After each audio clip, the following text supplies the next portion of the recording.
morning, bosses. How are you doing? I hope everybody's having a great day after a weekend. And myself, I am feeling fantastic. Yesterday we did nothing. Like, we only went out to have some lunch. And I definitely need to stop wearing jackets, or just put the jacket after I get out of the car, because every time I have to enter the car, taking out the jacket is terrible. Everybody that has a company, has a business, they are already investing in stocks, a great part of their portfolio, because what it is to invest in stocks, taking your money and buying shares of a company, expecting, number one, that this company grows, so the price of their stock grows, or distribution of dividend. But there's a big problem there. Actually, there's two big problems that you cannot control. Number one, you cannot control the market. You cannot control if the stocks are going to go up or down. Even if the company is being profitable, if there's something happening in the market, the prices may collapse, and there's nothing that you can do about it. And the second thing that you cannot control is the actions of the management of that company. Great part of the value of the public traded companies comes from the perception that in the future they are going to worth more because the management is seeking growth. However, if they do something wrong, or if they do a bad management, there's nothing that you can do about it. However, with those two aspects that you cannot control, the market and the management, when you have your own company, you can control one of them. You cannot control the market. You cannot say that the market is going to keep buying your stuff, or if the economy is going bad, you're going to be affected.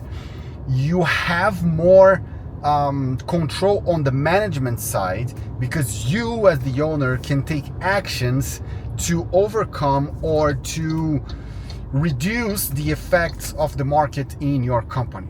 So it doesn't make sense for me, a person who owns a company, investing in long-term stock market. If you are in the stock market, being an owner of a company, you better be trading, because now you are not investing in companies. You are just arbitraging the price, and that's a good thing.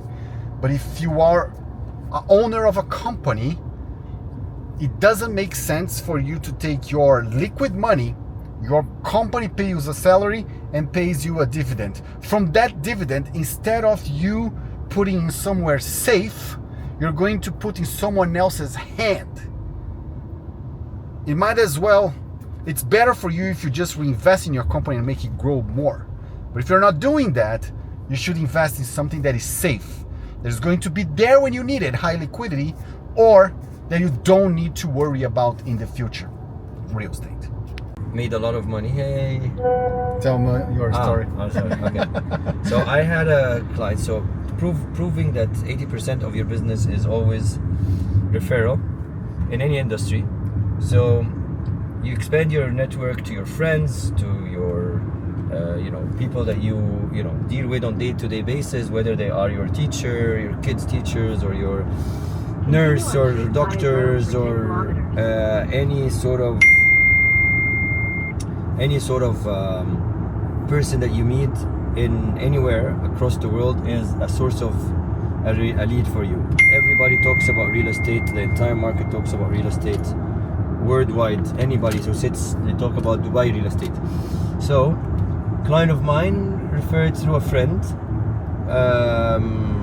and sometimes the friend could be very wealthy, but why not? You can make money as well. And the client ended up buying a house with me, and I paid the commission. Obviously I like to pay high referral fee to my referrals. Each one decides what he wants, but I pay high because they give me more business. Mm-hmm. So now managing this client's property, he wants to resell it as well, because he's building another house, who I also sold to, and now his son is interested to buy something around downtown, the IFC and so on an off-plan basis, because obviously the ready properties right now are all-time high, so there is no room for making appreciation on a ready property. So what we agreed on is that I would go and source the market for him. So while I was away, I started looking at all the properties around the IFC downtown, the Canal, City Walk, this area. And I looked at all the prices and the association, whether it's a branded residence or not, all the factors, and I qualified the best 4 or 5 projects on different price range, in my opinion, from payment plan, for capital appreciation, from brand awareness, exposure, delivery, type of asset, quality, all these factors, and I put them into table and I compared and I shortlisted the best ones, in my opinion, because that's our job, to shortlist and give the best, regardless how much commission you're gonna make. Some things, the projects that we're going to right now pays the lowest amount of commission, but the idea is that the client, we talked, and he maybe buy 2 units, 1 unit for his son and the other unit he can rent it, or if it appreciates, sells and then pays for the other unit. So makes it so it's a good investment. So what we're going to do right now is we're going to see the Sofitel, the new downtown Sofitel branded residence. It's only 11 stories, 1 bedroom to 5 bedrooms. 4 and 5 bedrooms are penthouses from 9th floor to 11th floor, and then from the 1st till the 8th are 1, 2 and 3 bedrooms. So the idea is to sell him 1 unit of 1 bedroom, 1 unit of 2 bedrooms, and nice payment plan. That's it. So you basically make a client out of a client, and you don't get the client stuck into something. You sell him always good assets, not just cheap for the sake of selling.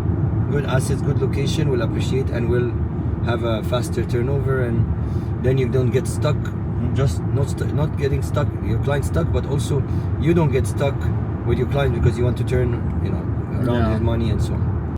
So first of all, I just want to mention that in downtown in general, you guys know that before it's all this building already built it before from EMR. So very few plots which is still left, like our plot here. So this will be our project, okay, this quarter only. We just need to move in back downtown. Behind you is the addresses. Here it will be the St. Regis. And the good thing about this location, let me just zoom it out. If you can come from here, from the Financial Center Road, or you can come from inside the downtown itself. From Sheikh Mohammed bin Rashid Boulevard. Yeah, that will be. You can come from Sheikh Mohammed bin Rashid Boulevard. And the good thing also that you are 5 minutes walking away from Dubai Mall. Here is Dubai Mall, okay, and here is our project. So DIFC, yes, Financial Road, immediately access to the plot. Here you have Movenpick, you have St. Regis, you have W. The W is here? No. The W is here. Yes. Okay. You have the Fountain Views addresses, all Fountain Views address. And you have the famous restaurant Burak, and then here is Edition. So the plot is here, so it's a perfect location for a plot. I mean, it doesn't get better than this in terms of proximity to the IFC and the proximity to downtown, and it's branded. And the building is only a very boutique building, very exclusive building. It's not high rise, it's not a sky rise. It's extremely boutique. It's done in a very, very architecturally. Really nice. The architect is beautiful, and amenities are on top. It's serviced and branded by Sofitel, so it gives you all the luxury, and at the same time it gives you the boutique feel. The units, these are the 2-3 bedrooms. Yes. Facing here, which is facing the St. Regis. So it's a boutique building, as we mentioned, very limited units. Yeah. Before we had 70 units. Right now we have around 45 units. Okay. Only. So it's starting from G floor, then you have mezzanine, then you have 2 podiums, then you have the 11 floors. Okay. So this one is the first floor, which is coming with massive external area, as you can see. Yeah. And then from the 2nd floor till 8th floor, they are identical. 8 units per floor. 3 bed will be this side, and 2 bed it will be in the corner, 2 bed in the corner, 2 bed in the back corners, and then the 1 bed in the back. Okay, so the 1 bedrooms are in the back. Yes. And the 2 bedrooms are on the corners. And the 3 bed is here. It will be a restaurant, and then when you will go up, you will have in the basement you will have the kids area.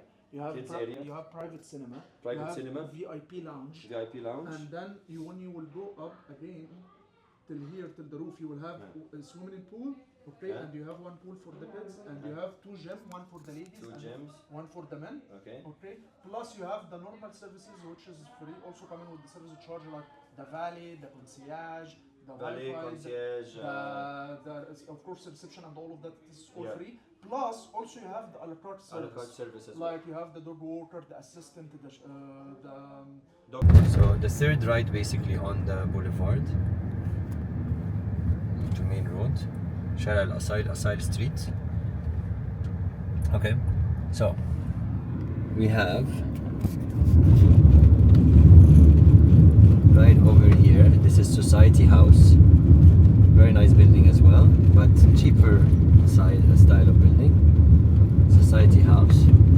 And then we have the Mac Maison from the right side, we enter here, and also you enter from this bridge there, you go straight inside the mall. Have the moving pick, here's the moving pick, see, and this is the address inside, Fountain Views. Moving pick is here. This is St. Regis. This yellow building is 118, which is a very expensive penthouse building only, and that's the plot. Good morning, bosses. I'm here editing the vlog, and just to give you a little bit of context of the next conversation. I'm building a few houses in Florida for my clients, and last week, Friday, we got the information from the city that we won't need to do the water well, because we need to do the connection. So this is going to save us $12,000. However, there's a problem in that equation, and that's what I'm going to share with you. Eu tenho uma notícia muito boa e uma nem tanto. Vê a proporção de cada uma delas. Vamos lá, a proporção é boa. Não vamos precisar fazer o poço nas duas casas, então a gente vai economizar 12 mil em cada casa. Não, 6 mil em cada casa. Não, 12 mil em cada casa, era 12 mil para cada casa. Não era 6? Não, 6 é a fossa séptica. Ah, tá. Esse a gente não sabe ainda. Ah, tá. Então no well a gente vai economizar 12 mil. Só que para fazer extensão de água, essa aqui é a notícia que não é tão boa. A cidade pediu 10 meses, então a gente deve atrasar a obra 2 meses. A TIR de uma das casas ficou praticamente a mesma, 30,6, e da outra abaixou um pouquinho. Apesar do retorno ser maior, o prazo ali, como o terreno da segunda casa era mais barato, esses 12 mil afetaram mais, assim, um pouquinho. Então, essa é a informação que eu tenho hoje. Aí, a partir daí, a gente busca alternativa, mas pelo menos 12 mil economizou, né? Agora, o prazo, a gente tem que correr aí para ver o possível. Tem que fazer uma conta aí da viabilidade de esperar pelo prazo. Se vale a pena esperar pelo prazo, ou se vale a pena a gente enfiar os pés e fazer. Tocar, beleza. Então tá, eu vejo lá com eles se eles têm alguém mapeado para fazer isso, porque normalmente é a cidade que faz. E a gente segue daí. A primeira pergunta é se a cidade cumpre, né? Sim, normalmente eles executam dentro do prazo que pede, que eles colocam, né? Eles têm... Mas tem alguma forma de acelerar? Aí a gente entra. Tá, beleza. Eu vejo isso com eles então. Então dorme com a notícia boa. 12 mil no... Se melhorar ruim, é isso aí. Exato. A ruim deixou o projeto... A ruim deixou a tira igual, mas a boa botou mais dinheiro no teu bolso.